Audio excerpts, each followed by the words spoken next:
सध्या क्लायमेट खूप खराब आहे, कळतच नाही. उन्हाळा चालू आहे, हिवाळा चालू आहे, पावसाळा चालू आहे, तिघे पण ऋतू सोबतच चालू आहे.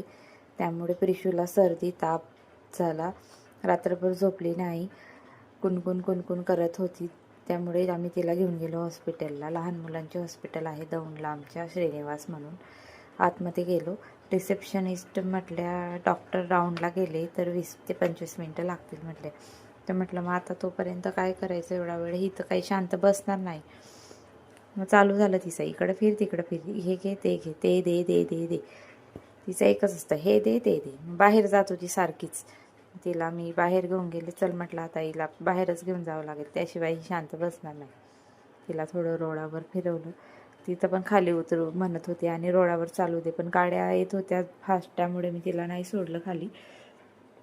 मग डॉक्टर आले थोड्या वेळाने, चेकअप वगैरे केलं. डॉक्टरांना पाहूनच आमच्या मॅडम खूप जोरजोरात रडतात. चेकअप करायच्या आधीच इकडं तिचे डॅडा मेडिसिन घेत होते तिच्यासाठी. मेडिसिन वगैरे घेतलं. मग आता आम्ही चाललो आहे घरी. तर भेटूया नेक्स्ट व्हिडिओमध्ये. तोपर्यंत बाय मंडळी.